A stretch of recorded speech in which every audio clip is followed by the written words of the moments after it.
Olá, bom dia, a paz a todos. Vamos à leitura de 2 versículos da Palavra de Deus para nossa meditação.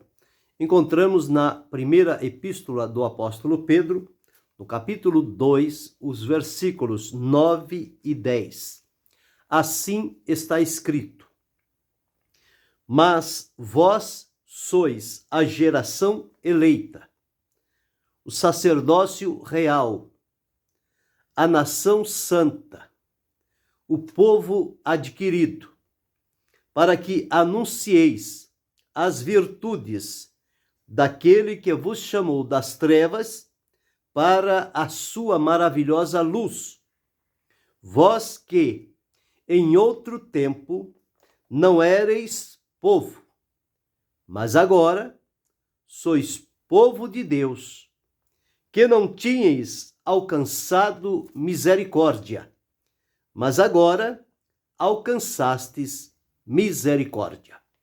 Esse é o texto que vamos meditar nesta oportunidade, falando sobre 4 designações dos salvos dentro destes 2 versículos.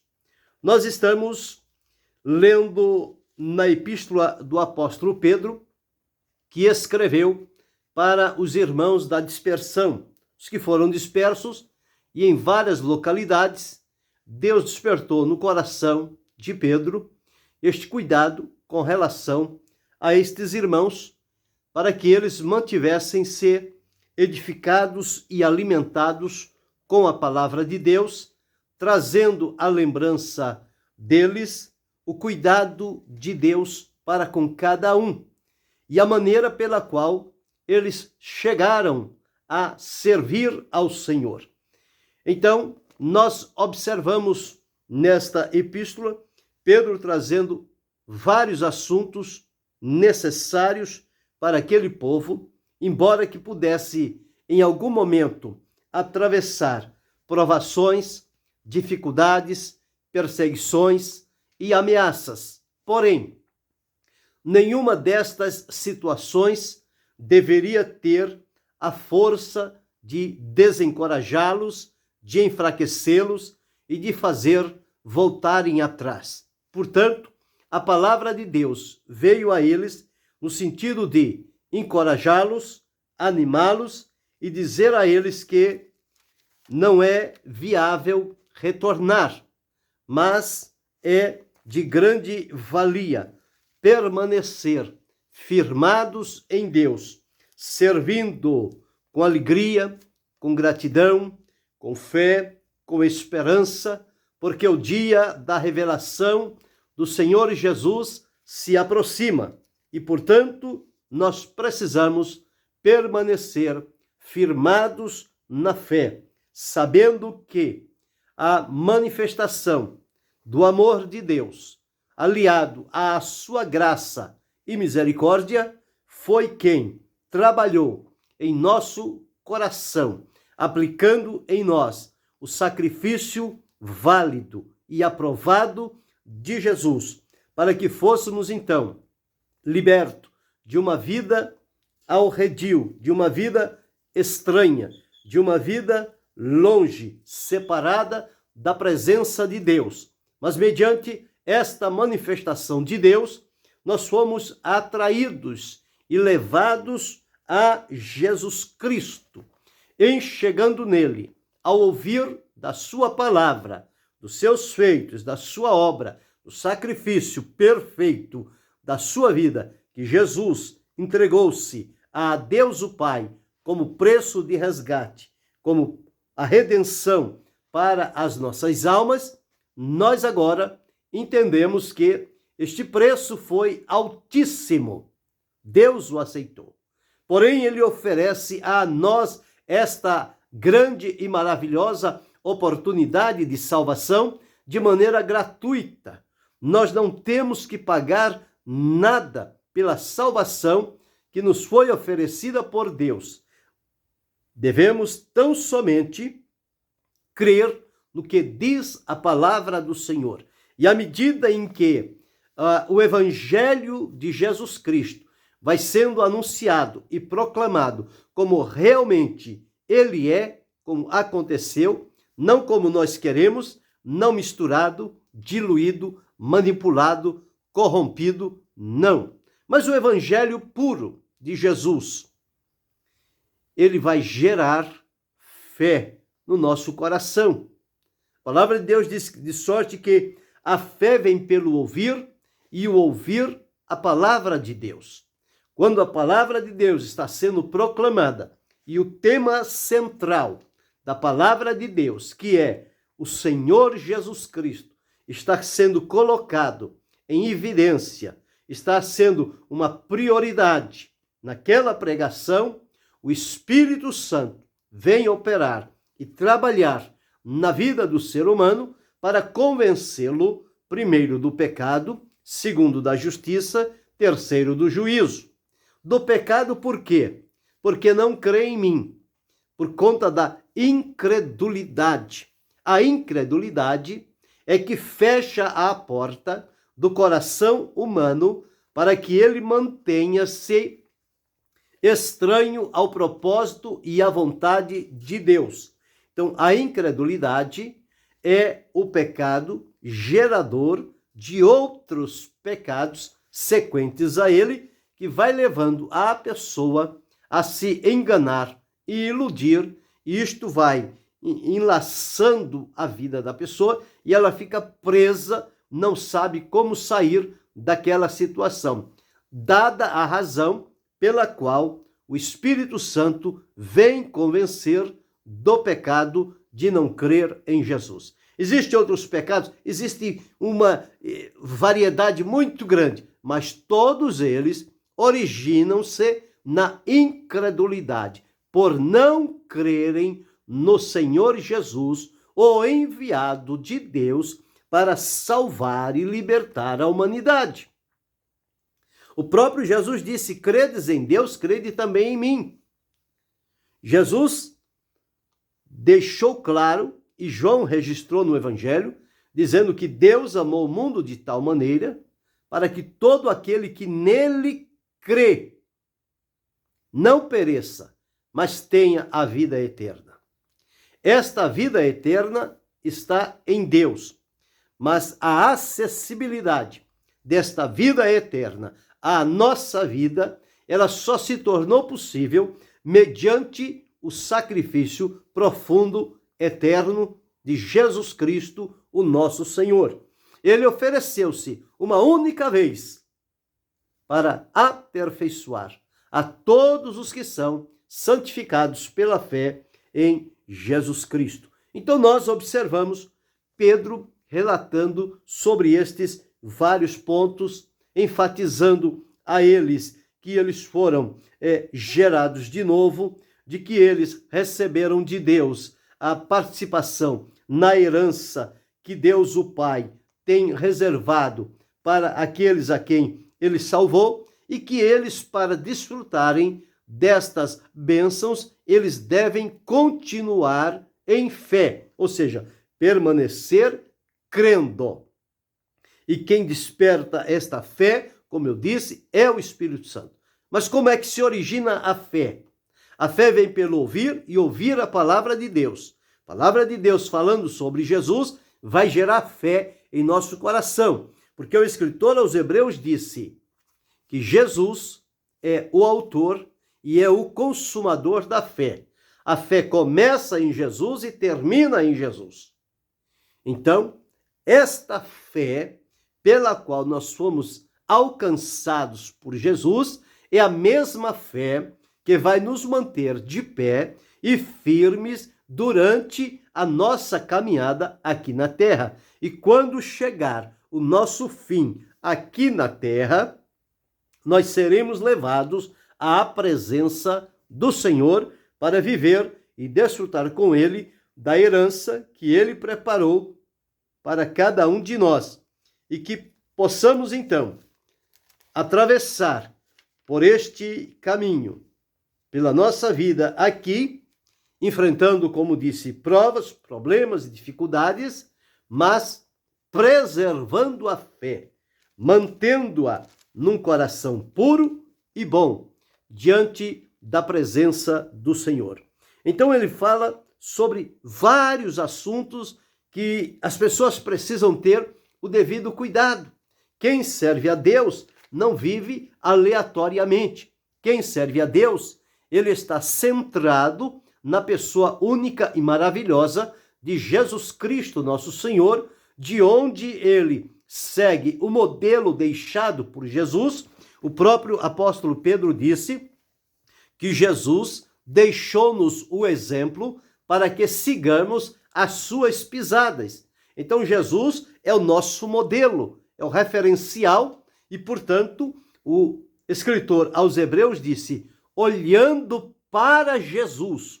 Por que olhando para Jesus? Porque ele é o modelo, porque ele é o referencial, porque ele foi à frente, ele deixou as pisadas, ele deixou estabelecido o caminho por onde nós devemos trilhar para estarmos, então, no centro da sua vontade, em temor, obediência e fé.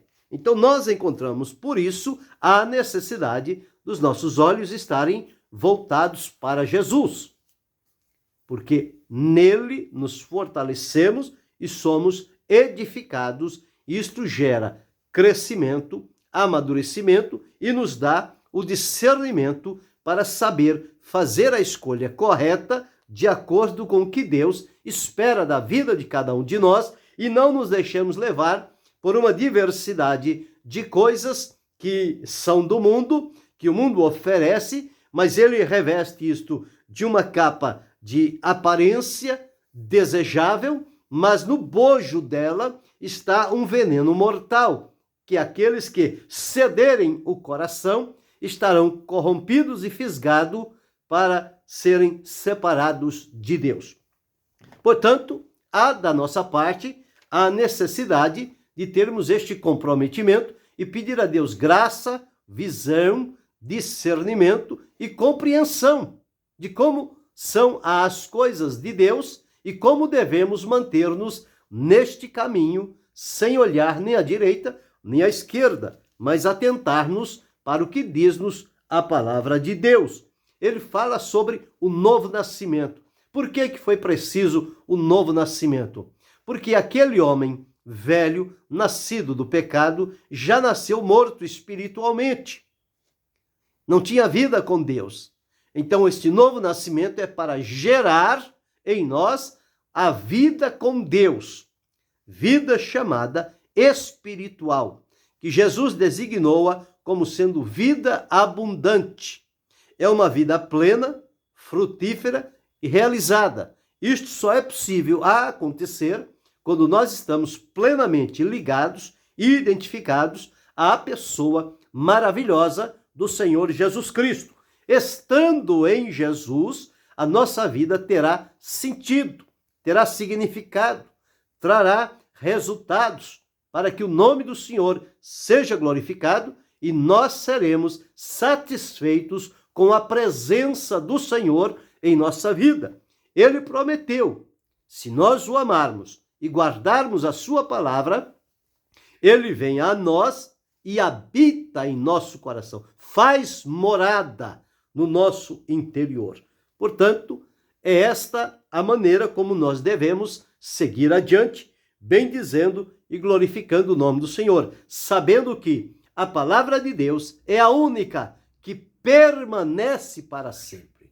Tudo mais são coisas temporais e passageiras, mas a palavra de Deus, ela permanece. Daí a razão pela qual Pedro deixou escrito que era necessário que aqueles que fazem a firme profissão de fé, de servir a Deus, eles precisam abrir mão de algumas práticas que eram comuns e naturais numa vida de pecado, numa vida separada, numa vida longe da presença de Deus. Então ele começa dizendo, deixando toda a malícia, o engano, o fingimento, a inveja e a murmuração. São coisas que dominavam a vida humana separada de Deus. Mas ele diz agora, para viver para Deus e desfrutar as bênçãos que Deus condicionou para a nossa vida através de Jesus Cristo, como Paulo deixou registrado em Efésios, no capítulo 1 e o versículo 3, dizendo o seguinte: Bendito o Deus e Pai de nosso Senhor Jesus Cristo, que nos abençoou com todas as bênçãos espirituais nos lugares celestiais em Cristo, para que nós possamos, então, participar de todas estas bênçãos espirituais nos lugares celestiais em Cristo. Nós não devemos viver uma vida prática semelhante àquela antes de conhecer a Jesus, que era na malícia, no engano, no fingimento, na inveja e na murmuração. Estas são práticas de uma vida velha, uma vida corrompida pelo pecado. Mas ele diz: desejai afetuosamente, como meninos novamente nascidos, o leite racional, não falsificado, para que por ele vades crescendo. Esta expressão, leite racional, faz referência à palavra de Deus. A palavra de Deus como um leite puro. Não é o leite misturado, o leite puro. Nós sabemos, no campo natural, a diferença entre o leite puro, o leite racional e o leite falsificado. Nós vemos quando o leite é puro, é tirado do animal, o leite puro, aquele leite tem os nutrientes, aquele leite tem todo o necessário para que uma vida seja beneficiada. Então, quem se alimenta do leite puro tem uma outra vivência. Já quem se alimenta do leite falsificado é aquele leite que é tirado, mas ele é misturado com água, com produtos químicos, ele é diluído, é separado os seus nutrientes e aquela mistura é vendida como se fosse um leite puro, que na verdade não tem nada de genuíno ali. Tudo é falsificado, foi misturado. Só tem a cor do leite, que é branco. Mas dentro dele existem elementos químicos que são perigosos para a vida humana. Mesmo assim, o apóstolo Pedro está dizendo o seguinte, que nós devemos desejar o leite racional, o leite puro, o leite genuíno, o leite verdadeiro, o leite sem mistura. E ele vai prover crescimento. Assim também é a palavra de Deus. E como o apóstolo Paulo, podemos dizer, nós não somos como alguns falsificadores da palavra. Pega a palavra de Deus, vai diluindo, vai acrescentando na palavra aquilo que não condiz com ela e vai oferecendo essa mistura, esta falsificação do evangelho, dando a entender que é um evangelho puro e genuíno, porém não acontecem os resultados que acontecem quando o evangelho é apresentado na sua pureza e santidade, sem nenhuma mistura. O evangelho de Jesus Cristo, ele é poderosíssimo. O apóstolo Paulo mesmo deixou registrado dizendo, lá escrevendo aos Romanos, porque não me envergonho do evangelho de Cristo, pois é o poder de Deus para a salvação de todo aquele que nele crê.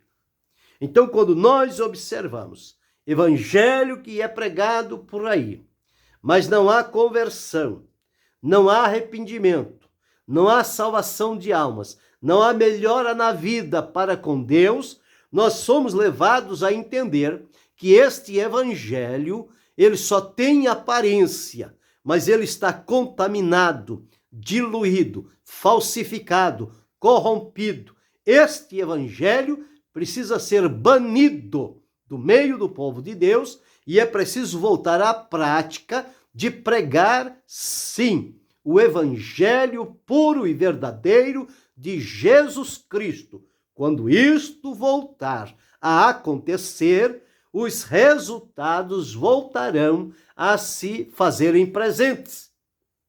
E a vida das pessoas tomará um outro sentido, porque eles estarão ligados àquilo que é verdadeiro. Bem, então Pedro estava orientando sobre isso. E no texto que li nesta oportunidade, ele traz aqui pelo menos 4 designações dos salvos. Uma vez que fomos alcançados por Deus através de Jesus e levados à salvação, passamos pela experiência do arrependimento, da fé e arrependimento, que gerou em nós a conversão, e em Cristo Jesus reconhecemos-nos um pecador perdido, mas Cristo como Senhor e Salvador, e declaramos a fé em Jesus e confessamos como nosso Senhor e como nosso Salvador, ele recebe, aceita-nos, liberta e transforma. E aí começam a vir, à luz da palavra de Deus, as designações que Pedro deixou relatado para aqueles irmãos da dispersão, e que elas são também valiosas para os dias em que nós estamos atravessando.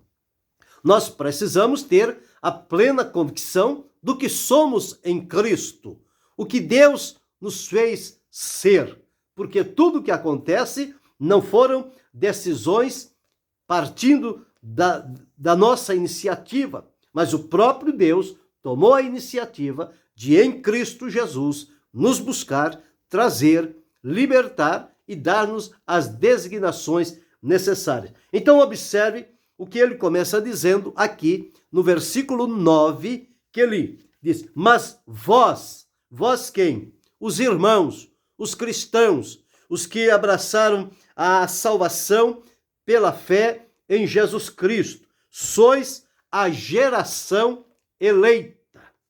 Geração eleita. Fala da eleição.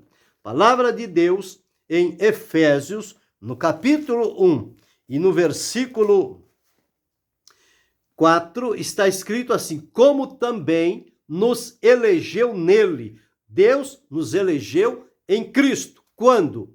Antes da fundação do mundo, para que fôssemos santos e irrepreensíveis diante dele em caridade, e nos predestinou para filhos de adoção por Jesus Cristo, segundo o beneplácito da sua vontade. Então nós somos agora eleitos, e quem nos elegeu foi Deus. Ele nos elegeu em Cristo Jesus.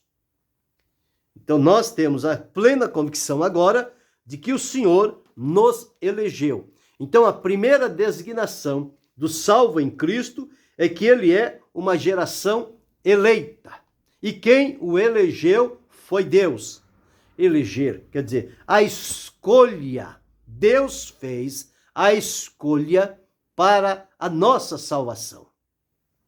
E esta escolha Deus oferece a todos, porém a alguns a rejeitam.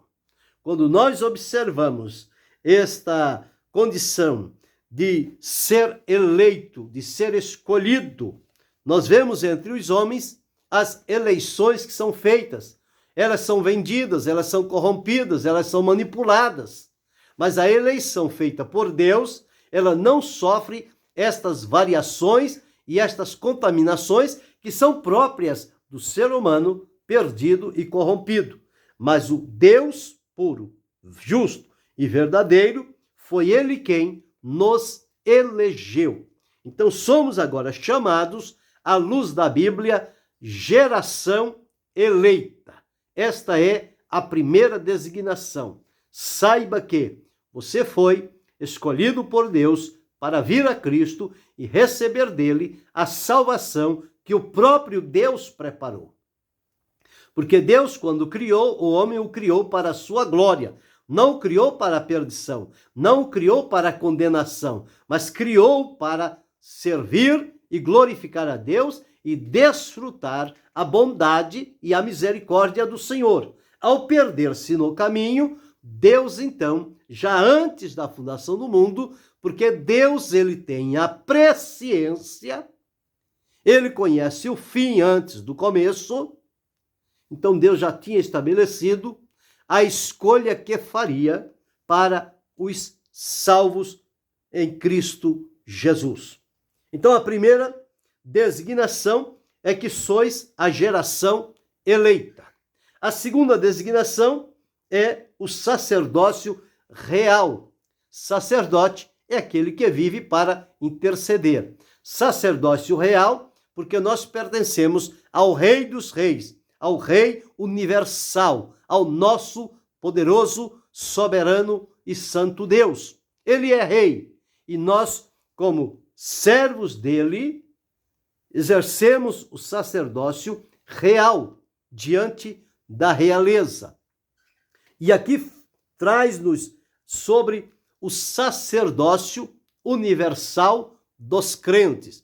Assim como Deus escolheu ao longo dos séculos sacerdotes para servir de intercessores a favor dos homens, Jesus Cristo veio e hoje ele exerce o sacerdócio diante da presença de Deus, porque diz que ele vive sempre para interceder por nós. Nós não temos um sacerdote que não possa compadecer de nós, mas um semelhante a nós, vivendo sempre para interceder a nosso favor. E aqui na terra, enquanto vivemos em Cristo, nós recebemos de Deus a designação de exercermos o sacerdócio real, ou seja, nos aplicarmos também a uma vida de intercessão em favor dos perdidos, para que eles sejam alcançados, libertos e salvos por Jesus. Então, esta é o fundamento da palavra de Deus, que todo crente exerça o sacerdócio universal dos crentes, de interceder, de pedir a favor daqueles que ainda estão distantes. A terceira designação é que somos, então, o povo adquirido. Por que adquirido? Porque nós retornamos à presença de Deus através de um preço que foi pago, o alto preço, mediante o sangue de Jesus. O apóstolo Pedro deixou escrito que nós não fomos resgatados pela vã maneira de viver, que por tradição recebemos dos nossos pais. Mas ele diz, mas com o precioso sangue de Cristo, como de um cordeiro imaculado e incontaminado, que ofereceu-se a Deus em outro tempo, ainda antes da fundação do mundo, mas manifestado nestes últimos dias. Então, o Senhor nos adquiriu. O próprio apóstolo Paulo, escrevendo, Lucas escreveu em Atos, diz que nós fomos comprados para Deus. Lá no capítulo 20 e o versículo 28 de Atos, está escrito assim, que é para se ter cuidado com a herança de Deus. Diz assim: olhai por vós e por todo o rebanho sobre que o Espírito Santo vos constituiu bispos, para apacentardes a igreja de Deus, que ele resgatou com o seu próprio sangue.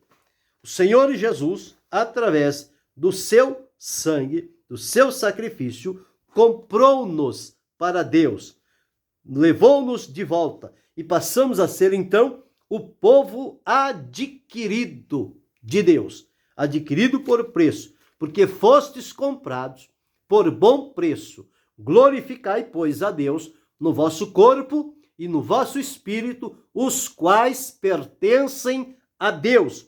Então, nós somos pertencentes a Deus, porque Deus nos adquiriu. Ele nos escolheu, nos trouxe para si. Então, vemos aqui 4 designações dos salvos aqui na terra. Primeira designação, o salvo é chamado de geração eleita. Segundo, ele é sacerdócio real. Terceiro, é a nação santa. Quarto, é o povo adquirido. Bem, tudo isto aconteceu na nossa vida e é uma realidade presente com a finalidade de que, agora, separados para uso exclusivo do Senhor, porque diz a palavra que nós somos o povo peculiar de Deus, o povo separado para Deus, com a finalidade de que possamos anunciar as virtudes daquele que nos chamou das trevas onde antes nós vivíamos, para vivermos a partir de então na sua maravilhosa luz. Então, como temos a experiência pessoal da salvação, da libertação por Jesus, sabemos quem éramos, onde estávamos, o que aconteceu e como a nossa vida está agora em Cristo, nós somos comissionados pelo Senhor para anunciar, declarar, proclamar, pregar, enfatizar diante das pessoas o quê? As virtudes encontradas em Jesus Cristo por meio da bondade de Deus. Anunciar as virtudes daquele que vos chamou das trevas para a sua maravilhosa luz. Que grande transformação foi esta realizada pelo Senhor na nossa vida. E no versículo 10 ele diz: vós que em outro tempo não eres povo, eres estranhos, mas agora sois povo de Deus. Ora, ser povo de Deus é algo sublime, maravilhoso. Só Deus poderia fazer isso de cada um de nós, os que cremos em Jesus Cristo, nosso Senhor e Salvador. E que não tínhamos alcançado misericórdia na vida pregressa, mas agora alcançamos misericórdia de Deus por meio de Jesus. E, portanto, fomos levados à salvação e estamos desfrutando esta salvação perfeita e gloriosa que Deus levantou em Jesus, o Salvador. Então, observamos aqui 4 designações dos cristãos. Eles são chamados, a primeira designação, de geração eleita. A segunda designação, o sacerdócio real. Terceira designação, a nação santa. E quarta designação, o povo adquirido. Veja que maravilha que Deus proporcionou a cada um de nós e nos nomeou, dando estas designações para a nossa vida. Portanto, à luz destas 4 designações, nós não podemos viver solto, como que desligado, independente. Nós vivemos na presença de Deus, orientados pelo Senhor, direcionados por Ele para servir, glorificar, bendizer o seu nome e desfrutar de termos sido eleitos pelo Senhor, termos sido comissionados para o sacerdócio real, de sermos uma nação santa, porém separada dos demais povos, e um povo adquirido, que desfruta agora da herança de Deus, o nosso Pai, que Ele preparou nos céus para o seu povo. Então, é maravilhoso servir a Deus. E quando sabemos o que somos em Cristo, mediante o que Deus fez na nossa vida, nós então glorificamos a Deus, e isto alimenta a nossa fé e dá-nos a graça necessária para prosseguir firmes, fiéis, encorajados e prontos para ser leal ao Senhor em todo o tempo. Então, em Cristo nós somos geração eleita, sacerdócio real, nação santa e povo adquirido. Por que vamos olhar para trás? Por que vamos desejar a vida anterior, visto que a vida que recebemos pela fé em Deus, através de Jesus, é muito melhor e nos condiciona para vivermos na presença de Deus na eternidade. Então, salvação é completa, é perfeita, é poderosa e tem os resultados da nossa vida. Portanto, quando Pedro disse isto, deixou gravado àqueles irmãos. E hoje a palavra de Deus, ela é útil para nós, porque a palavra de Deus, ela é atemporal. Ela não foi somente para aqueles irmãos e para mais ninguém. Não, a promessa de Deus só foi para eles. Não, a palavra de Deus é para todos. Por isso que ela vai além do tempo. Passa-se tempo, passa-se povos, passa-se nações, a palavra de Deus permanece a mesma. Ela não envelhece, ela não perde a sua essência. A palavra de Deus é a mesma quando do dia em que foi pronunciada pelo Senhor, pelos seus profetas, pelos homens inspirados por Deus. Portanto, é uma palavra de vida, é uma palavra de graça, de encorajamento para mim e para você. Quem sabe você anda aí meio desiludido, desanimado, misturando as coisas. Não! Observe como a palavra de Deus faz a designação da sua vida em Cristo. Tome proveito disso. Sirva a Deus com alegria, com excelência, com graça, com pureza, com verdade. Por quê? Porque à luz da palavra, eu e você somos chamados geração eleita, sacerdócio real, nação santa e povo adquirido. Você quer coisa melhor do que isso? Não existe. Este é o ápice de Deus. E concretizará tudo isto quando Ele nos levar para vivermos com Ele a eternidade que tanto desejamos. Grave isto no seu coração, sirva-o com alegria, temor e fidelidade. E que Deus continue abençoando-nos em Cristo Jesus, não só hoje, mas para todo sempre. Amém.